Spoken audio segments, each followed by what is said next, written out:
What's up everybody, Matt Maran here for another weekly update. So there's lots of exciting news to go over here this week, and the biggest news probably this week was the Lexus GX and TX that just debuted just last night. So I already did separate videos on those, you can go watch those. I will link those at the end of this one in case you happen to miss them, but those are the two biggest stories here of this week. And also, before I get into the weekly news here, I first want to mention I will be doing my usual live stream like I do every Sunday. This week though, it'll be at 12:30 Eastern time instead of 12, so a little adjustment there, but hopefully you guys can all make it. It's going to be great. We'll just be answering questions, talking cars, and just having a good time hanging out. But anyway, getting into the news here this week. Speaking of the GX, if you like the GX, but we're hoping, for maybe a Toyota version that'll be a little more affordable, not too expensive, the rumor mills here are potentially going to have some good news for you this week here. So last year, TFL Car actually was reporting that they had a source familiar with the matter that claimed that the Toyota Land Cruiser would return to the US in 2024, but that the new version will be based on the GX instead of on the LX like it previously was. And so now more recently, Automotive News is reporting this same thing basically thanks to their person familiar with the plan. And so now that we've seen the GX, it's very easy to envision a retro looking Land Cruiser, very boxy, with just Toyota front ends and back ends and, a slightly less luxurious interior, and you could potentially have a new Land Cruiser there. So I think it makes a lot of sense, unless Lexus wants to be the one with the super awesome design and they want to keep that for themselves. The other potential issue that I have with this rumor is that, where does that leave Sequoia? Because the GX is based on the same basic platform and I think is most closely related to the Sequoia. And so, if you have a Sequoia-sized Toyota, I guess, they're a huge enough company they can maybe justify two different niches, one for someone who wants the mainstream thing and someone who wants something a little more funky with the design with the, Land Cruiser, potentially. Some people have also suggested that the Land Cruiser could replace the 4Runner, but I don't see that as being very likely. The 4Runner is such a legendary name. I do not think they're going to get rid of the 4Runner. And, so I'm not sure how the 4Runner fits into this. I mean, the 4Runner obviously will have less power, be more Tacoma based with, probably the same powertrains as Tacoma, most likely, I'm guessing. We have no info on the new 4Runner just yet, but that would be my guess, is that will stay smaller. And so maybe they can make the Land Cruiser small enough and, maybe just make it 2-row only, for example, so that you have to go up to the Sequoia to get the 3-row, or the Grand Highlander, I guess. But, we'll see how they play this, if this does turn out, in fact, to be true. We'll have to wait and see. Anyway, sounds like a great idea to me. I think it'd be awesome to see the Land Cruiser come back in a competitive package, and so I hope it turns out to be true. Porsche this week has revealed their very exciting Mission X concept that celebrates the brand's 75th birthday. And while it's just a concept, it looks pretty close to production ready in my opinion, and doesn't have any of those unrealistic components that would prevent it from going to production, exactly like this basically. And so they also gave a lot of precise details that we usually don't get with concepts, which also further suggests that this actually might have a strong chance of getting produced. So they revealed a power to weight ratio of 1 horsepower per 2.2 pounds, and said it'll have a new 900 volt architecture because of course it's fully electric. The battery pack is behind the seats though, as an E-Core they're calling it, to create handling dynamics similar to a mid-engine car. And there's talks, obviously in the past with the Mission R and the future electric Cayman, there's talks of that same kind of thing. So this might not actually be the first to do it. We'll see, which one comes first, but they also even added that it'll be the fastest production car around the Nürburgring. And that sounds a lot like something they're already planning on making. You don't say, hey, this concept, it's going to be the fastest thing around the Nürburgring. Like you'd say, oh, well, maybe it could be the fastest if we put it into production. But instead it's like, it seems like they're basically saying they are going to build this without coming right out and saying it, but kind of coming right out and saying it. I don't know. It's kind of funny. Some people are like, oh, this is just a concept. Don't get your hopes up for this. I'm like, I don't know. This thing basically looks like it could ship tomorrow. But anyway, so other things here. It's 6 inches shorter than the 918 Spider while retaining the same wheelbase as that 918 Spider. It's about 2 inches wider than the 918 though. So, it's going to have better handling, I'm sure, with that wider track and all that. The design looks fantastic too, in my opinion, with nods to their old Le Mans race cars that give it kind of a timeless look while still, I think, looking very modern as well. Let me know what you think about the styling though in the comments below. And while in the past Porsche CEO said that a new hypercar won't come till battery tech has advanced and evolved enough, when Motor One just this past week asked them about the possibility of this car being produced, he said, during the next month we will consider to build it. It isn't decided yet. There's some concept work to do, but good opportunities. But yeah, I'm willing to bet this thing will get built. So anyway, great to see that though. I mean, awesome, to get just out of left field a brand new hypercar from Porsche, basically, when we weren't expecting one, really. This is going to be awesome. And even if they use current tech, I mean, if you even have Taycan tech in something that's lighter and smaller and more focused on, handling and all that, you already have a super impressive car anyway that's hypercar worthy. Maybe not to Porsche standards, but I mean, I think that, they're not far off, so they don't need to wait for some crazy otherworldly tech in order to make this thing impressive. So I hope they go for this, and awesome to see that. For another exciting concept that debuted this week, Toyota has revealed the 24-hour Le Mans Centennial GR edition of the Prius. It's just a concept here that's supposed to pay homage to Toyota's Le Mans history, but some elements could preview a future GR Prius if Toyota's considering one, like the rumors have suggested. And so the aero kit it gets, looks pretty cool. It does get some 18-inch raised wheels running 235 wide Michelin Pilot Sport 4S tires, and it does have a wide track suspension, they say, but they haven't detailed any other performance improvements. I don't think it really has much else, especially if this is just, again, a design concept. But it could give us a hint as far as, what we'll see for a GR Prius if that does in fact come. But even if it's just this, and it's just basically this, just slightly toned down, I mean, still having great grip whenever you're going from 195s to 235s would be a huge improvement, and having the actual summer tire here, the wide track suspension, all that stuff could, just be very, very impressive, even if they didn't want to address the power thing. But, yeah, anyway, still very cool nonetheless, and we'll have to wait and see, again, if something production-wise actually does arrive. Volvo has revealed the 2025 EX30, and it's their new entry-level electric SUV that starts at an impressively low $36,145 for its starting price, including destination. It's very small, though, about the size of a Hyundai Kona, but thanks to the more efficient packaging of a purpose-built EV, it seems to have more space than a Kona. It has almost 32 cubic feet of cargo space behind those back seats there, so, I mean, pretty respectable, and much better than the Kona, I think, so a nice improvement there. Otherwise, the interior gets a big tablet-style touchscreen, and not much else here aside from the nice-looking materials. Unfortunately, though, there seems to be no gauge cluster and no head-up display either, so I guess we'll have to look at the touchscreen to see how fast we're going. I don't know, but seems kind of unsafe for a brand that's usually so focused on safety. I know they're trying to build it to a price point, but at least do a tiny little screen like the Volkswagen ID4 or something like that. It can even be smaller than that, honestly, just large enough, to have something. If a head-up display is too expensive, I don't know. It just seems to be a kind of a bummer there. It doesn't have any actual safe way to look at the speed without looking over to the middle there. But anyway, it'll be offered in both rear-wheel drive and all-wheel drive versions, and the rear-wheel drive one does 268 horsepower and 253 pound-feet of torque, and Volvo is predicting 275 miles of range on the EPA test cycle, and that uses a battery with a 64 kilowatt-hour usable capacity. It'll do a very respectable 5.1 seconds 0 to 60, but like the XC40 Recharge, the all-wheel drive one is going to be the silent sleeper for sure. That'll be embarrassing most sports cars. So listen to this. When you opt for all-wheel drive, you'll get 422 horsepower and 400 pound-feet of torque in something the size of a Kona. And it's instant electric power too, of course. So that means it's going to be really fast, in addition to being 100 more horsepower over like a Kona N, for example. More than 100 horsepower. But anyway, it'll do a 0 to 60 time of just 3.4 seconds. Imagine the look on everyone's faces whenever you pull up in one of these little Volvo, cute little crossovers, and you blow the doors off basically anything that's not a supercar. And honestly, some supercars too, if they're not super modern. I mean, like, that's just insane, incredible performance, and kind of makes me want one just for all the laughs that you will have, just completely confusing everyone when you take off in this thing. But anyway, it's also, for this all-wheel drive version, you only lose 10 miles of range down to 265 miles, so very efficient, and there's not really much extra drag there with that extra motor.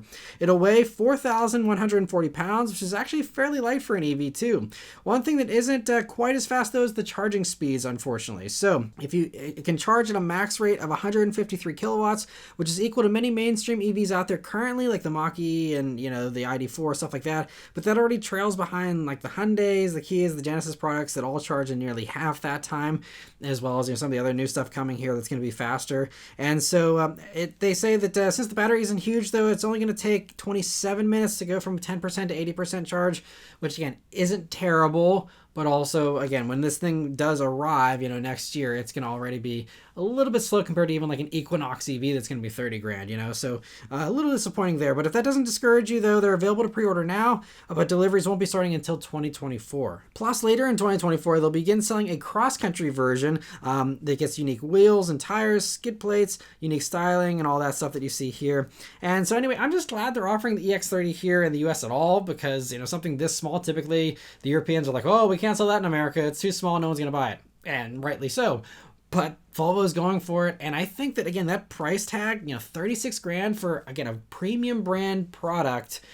And yes, the rear-wheel drive thing I think is going to be a turnoff if you live in an area that gets any kind of bad weather. So this might be a California special and a Florida special and stuff like that. Texas maybe. Those places could probably go for the rear-wheel drive one and get that, great bargain. We'll have to see how much of an upcharge there is for all-wheel drive. They haven't detailed that. But if they can keep the upcharge reasonable, then I could see these being super hot sellers. Again, we'll have to see how they price the packages and, how much higher it can go from that very enticing starting price. But if they can actually keep these things, relatively affordable, I think they have an enormous hit on their hands here with this. And again, just this sheer speed. I kind of just want one as a family vehicle just to do a 3.4 seconds 0 to 60 and something that looks like that. That would be hilarious. So anyway, but very cool to see that. Another small crossover that was revealed in Europe this week that won't be coming to the US, and it's been confirmed will not be coming, is the Lexus LBX, which is the new entry-level model for Lexus in Europe. It's based on the Toyota Yaris Cross and is almost a foot shorter than the already small UX that we get here in the States. So it's, pretty understandable why it's not coming to the US here. But for those in Europe, it gets a 1.5 liter 3-cylinder engine and small electric motors that combine to make 136 horsepower and 136 pound-feet of torque, and it puts it through a CVT to either the front wheels or all four wheels if you get the all-wheel drive option.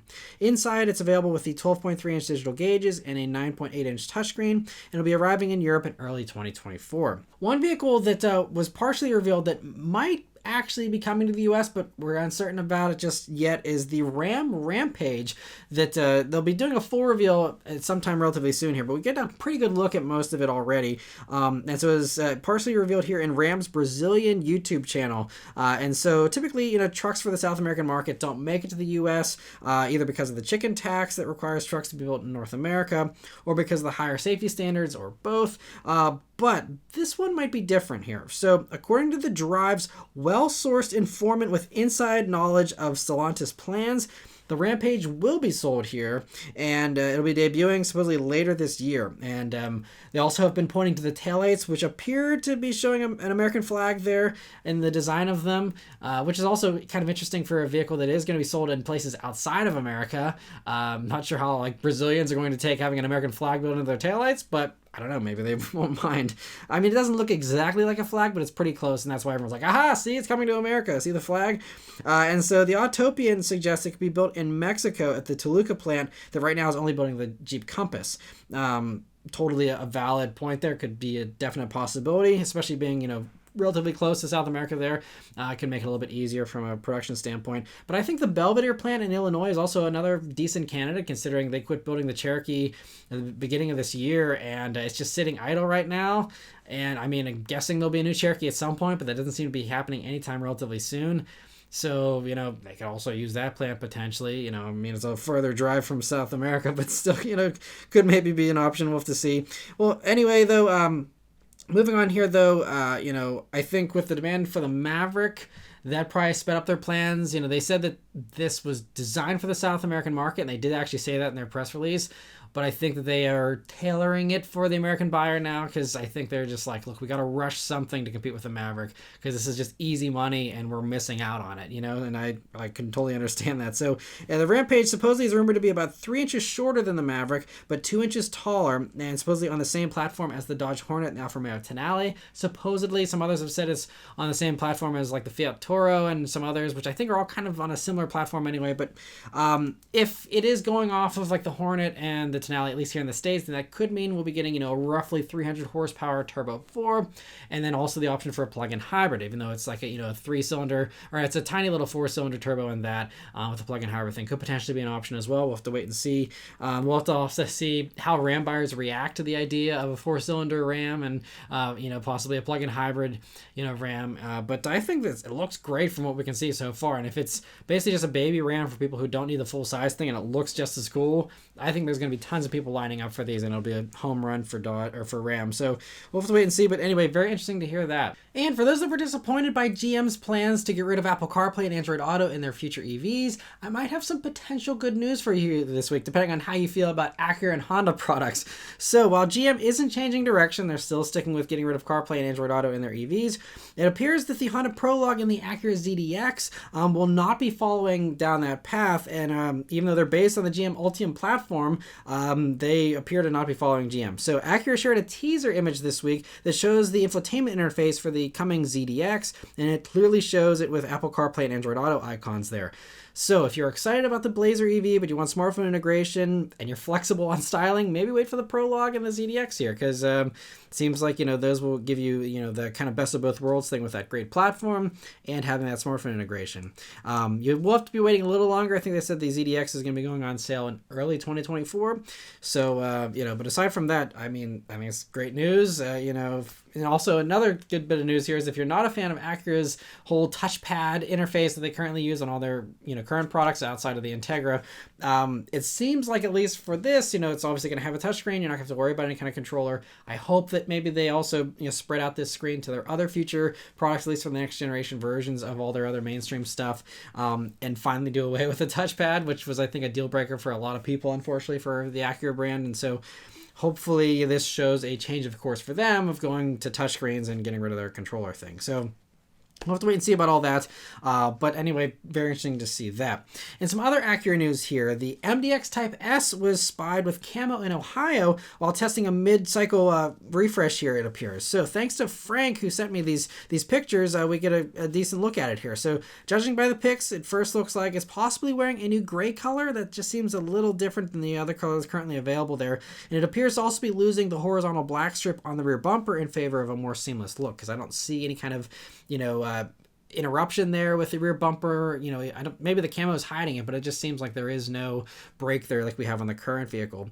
And the more heavily camouflaged front end there hides a lot more, so we only have the one picture there, so it's not as clear to see what's going on there. But it looks like it might be getting some larger air intakes there to make the front bumper more aggressive, maybe a little bit more like what we see on the Integra Type S currently, and something a little larger. If you look at, again, the front end of a regular MDX Type S currently, not quite as large. So I think this is going to get some amped up styling here possibly for this mid-cycle refresh, which is great. And we haven't even seen, though, the TLX's refresh yet, which I think was being worked on even like last year and spied last year. So I think that should come first, and then MDX after that. So we might be waiting a little while for this, but it seems like TLX and MDX refreshes should be inbound relatively soon based on how production ready all these things look here. So anyway, we'll have to wait and see. But anyway, huge thanks to Frank for sending in those pictures. I really appreciate it. GM, though, had some big news here this week, announcing that they're following Ford and partnering with Tesla to enable GM vehicles to charge on the supercharger network for Tesla there. So it's going to be happening starting in early 2024, just like Ford. And like with the Ford news here, this is, great news for GM EV owners, but terrible news for Tesla owners. Tesla owners have had a bad 2 weeks here, because last week, it was like, oh man, now we got to deal with all these Fords that are the superchargers next year, and now they also got to deal with a bunch of GMs at their superchargers next year too, which is also, I think, even a little worse as far as GM goes, because so many of the electric GM vehicles out there right now are Bolts, which charge super slow, and they'll be tying up these superchargers with these insanely slow speeds. It'd be a complete waste, honestly. So it's it'll be interesting to see how Tesla owners take this. I honestly think, though, if everyone's flocking to superchargers, if you're doing a road trip next year, avoid the supercharger network, not only because of the angry Tesla fans that'll probably be there, but also because it'll be a ghost town at all the Electrify America and EV Go stations, because everyone's like, ooh, supercharger, that means it'll be better. And as tests have shown, it's not any more reliable, really, whenever you're using a non-Tesla, and it's not a seamless experience like it is with an actual Tesla vehicle. So I think the play next year, 2024, hit up all the Electrify stations and all the EVgo stations, and you'll have it all to yourself, I think. So kind of crazy there. But anyway, other things here about this announcement is that GM also says that, you know, of course, for right now, it's going to require an adapter for all their vehicles which have a CCS port. Same as Ford, where Tesla's not changing their thing. They're forcing everyone else to change instead. So not sure how that got worked out there, but that's the way it's going. And also GM says that starting in 2025, all new GM EVs will be using the Tesla charging port. Ford was a little more cagey about which way they're actually going to go with that, but GM saying, yeah, we're only having the Tesla thing starting in 2025. They said new EVs. I don't know if they mean every new EV manufactured in 2025 or every newly introduced vehicle, which would mean that Equinox and Blazer, which are being introduced this year and next year, if those will, you know, kind of stick with CCS until like a refresh or something. We'll have to wait and see about all those extra little details. But for now, you'll have to use an adapter just like Ford will have to. And so... yeah, it's just crazy. I don't know how Tesla convinced both Ford and GM to abandon CCS and go for the Tesla thing. I don't know how Tesla was able to dig their heels in and say, hey, we want all this government incentive money, but we're not changing anything. You guys all have to change for us. I don't know how that worked. I'd love to be a fly on the wall in that discussion room. But it's that's the way it worked out somehow. So it seems like Tesla will be winning the Blu-ray versus HD DVD battle of our decade here. So very interesting to see how this is played out. And honestly, even a GM CEO suggests that this decision could help move the industry towards a single North American charging standard. And we will wait and see if that turns out to be true. We'll see what all the other car companies here do. They're going to all start falling like dominoes, I'm guessing. If everyone's going to fall in line and just go for the Tesla charging setup, then... you know, I guess that might be what ends up happening here. We'll have to see. And also we'll have to see what the other charging networks do. If Electrify America starts incorporating the new plugs and EVgo and all those, I don't know, but very, very interesting to see that. And some other GM news here. Chevy has announced the 2024 Camaro Collector's Edition to end its production run here for the Camaro here, which I already saluted to a few months back with a drink and did a whole eulogy there on the Camaro, and it's very, very sad. But this Collector's Edition is going to be sending it out, and it's available on both the V6 and the V8 Camaros. But if you're a fan of the 4-cylinder turbo Camaro, unfortunately, that is not returning for the 2024 model year here. So I'm guessing they already finished building those, so whatever's on dealer lots is all you got to pick from as far as 4-cylinder Camaros go. So only V6 and V8 here for 2024, but the Collector's Edition here gets Black Panther paint, which is a nod to the 1967 car's development code name, and it's metallic on everything except the ZL1, where it gets a matte finish. They also get black stripes and wheels and the front lip from the 1LE and the rear spoiler from the ZL1, along with a Camaro badge with a Panther silhouette built into it and another Panther badge on the steering wheel. The actual ZL1 gets upgraded to the wing from the ZL1 1LE, and convertibles won't get any spoiler at all. And lastly, you'll get some posters, and if you get the ZL1, you'll also get a Shinola watch, and the production of the ZL1 version of this will be limited to 350 cars, and they'll all have their serial number on the inside as well. So ordering opens June 15th, and production will end in January of 2024 for all Camaros. And so no pricing was given just yet for these, but they also announced this same week another even more limited edition for the ZL1 called the Garage 56 edition that commemorates their NASCAR Le Mans entry that they're doing this year. And so it starts with the ZL1 as on the 1LE front end, a NASCAR style rear spoiler, and unique graphics and badges. And only 56 of those are going to get made, so those will never get driven. Those will all go straight into a garage and never see the light of day. But anyway, very interesting to hear that. And one last little limited edition nonsensical story that I have to follow up on here is the $81,000 Golf R 333 edition that I talked about last week. So last week I was like, who in the right mind would pay 81 grand for a Golf R with hardly any changes? Turns out everybody wants to, at least in Germany where this is sold. So it sounds like Volkswagen, they clearly know what they're doing. This is why I often say, I'm just an armchair product planner over here. What do I know? Apparently all 333 of these sold out in just 8 minutes. An $81,000 Golf R that has like 13 more horsepower sold out in 8 minutes. I just blows my mind. I don't understand it. I mean, yes, it's the limited edition, but it's only a Golf R. We're not talking about a Porsche or something like that. I didn't realize there was 333 Volkswagen fans that were that diehard in Germany, but clearly I don't know the audience and they do. So, but if you're looking for another piece of evidence that the car market has completely lost all sense, there you go. Sorry, no hate to the Golf R special editions here, but it's just like ridiculous to spend basically double the price for not much aside from the fact that it's exclusive. And it's not even that exclusive. 333 cars is a decent amount of cars. It's not like they're making 33 of them or something. But anyway, I digress. But there you have it. Volkswagen just raking in the cash. Good for them, I guess. And the last news story here is a quick one. So Stellantis announced that Dodge's CEO, Tim Kuniskis, will be adding on the role of Ram CEO now, in addition to also still being Dodge's CEO here, starting July 1st. And so Ram's former CEO will move on to being the head of Mopar North America, which is the parts division for all of the North American Stellantis brands. And so, Ram has already been pretty bold and already shared a lot with Dodge, like the TRX getting the Hellcat motors and all that. So there's already a lot of overlap there. But I'm guessing that you'll get even more of Dodge's wildness going forward here with the Ram brand, with Kuniskis, being ahead there, and we'll see what ends up happening, but I think it's definitely probably, an exciting change. It'll make Ram even more exciting than they are already. So we'll see, if anything does change course as a result of this. Maybe they'll finally decide to, maybe cut short the production of this Ram Rev and actually bring that concept one to production a little faster. We'll have to see. But anyway, very interesting to hear that. And lastly, I'd like to thank all of you that are members of the Maran Motoring Club. So we did have a few new members join this week, and a bunch of people that were able to rejoin thanks to the very generous membership gifts that were given during the last live stream. And there's a few different people that gifted some memberships, and I really appreciate that. That's so kind and generous of you, and I know everyone always appreciates those as well. So but I also, even though it went to a lot of people who just were rejoining, I also wanted to welcome the new members here that were able to join.